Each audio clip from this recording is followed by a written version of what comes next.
آپ کی خدمت میں عرض کروں، جو آسٹریلیا سے جس بھائی نے کال کیا تھا وہ حدیث یہ ہے، حدیث ان کا پڑھا ہے، مجھے پیش کرنا چاہیے تھا، میں غافل رہا اس حدیث سے۔ وہ یہ حدیث ہے میرے محترم ناظرین، یہ اختیار معرفت الرجال المعروف برجال الکشی ہے، چھپی ہے یہ انتشارات آثار العلامہ المصطفی ایران میں چھپی ہے، یہاں پہ صفحہ نمبر 386 ہے، حدیث نمبر 711 ہے۔ یہاں پر میرے محترم ناظرین یہ حدیث یہ ہے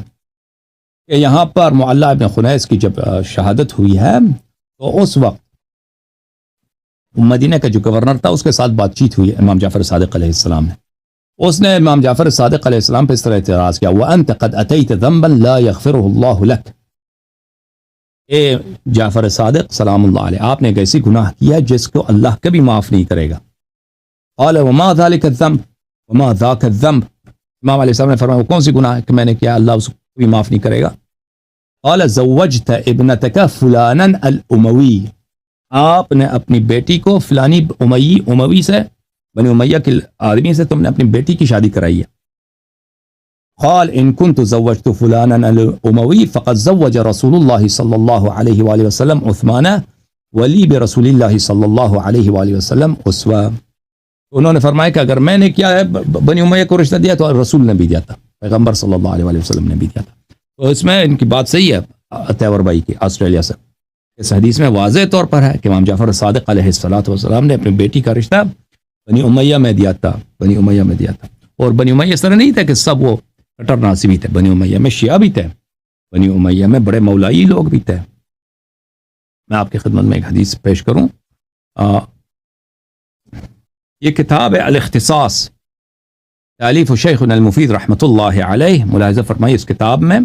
صفحہ نمبر 85 میں یہاں پر روایت ہے کہ سعد بن عبد الملک حضرت امام باقر علیہ السلام کے پاس آئے،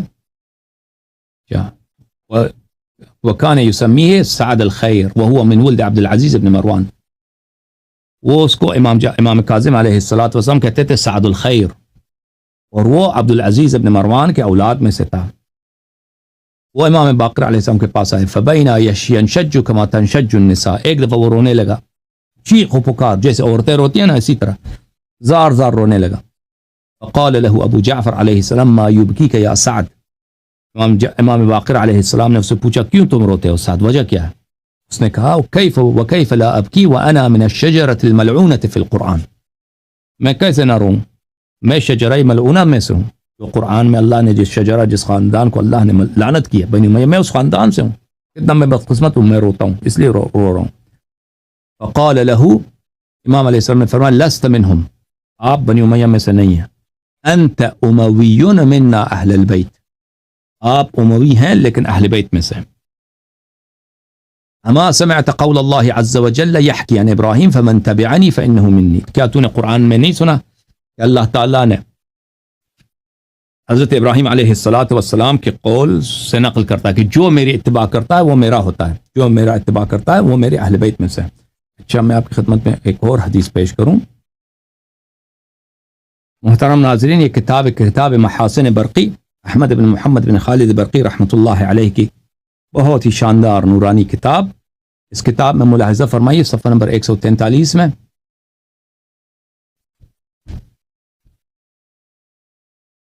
یہاں پر حضرت امام جعفر صادق علیہ السلام نے اپنی شیعوں سے فرمایا ہے انتم آل محمد، انتم آل محمد، آپ آل اہل البیت علیہم السلام میں سے ہیں، شیعہ اہل بیت میں سے ہیں، آپ اہل بیت علیہم السلام میں سے ہیں۔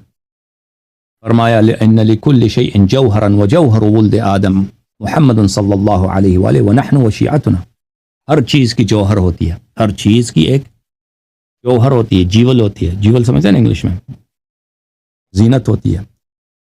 بنی آدم کی زینت رسول اللہ صلی اللہ علیہ وآلہ وسلم اور ہم اور ہمارے شیعہ۔ تو شیعوں کی بڑی تعریف ہے احادیث میں، ان کی بڑی عزت ہے کہ وہ اہل بیت علیہ السلام کے ساتھ ہیں، اہل بیت میں سے ہیں۔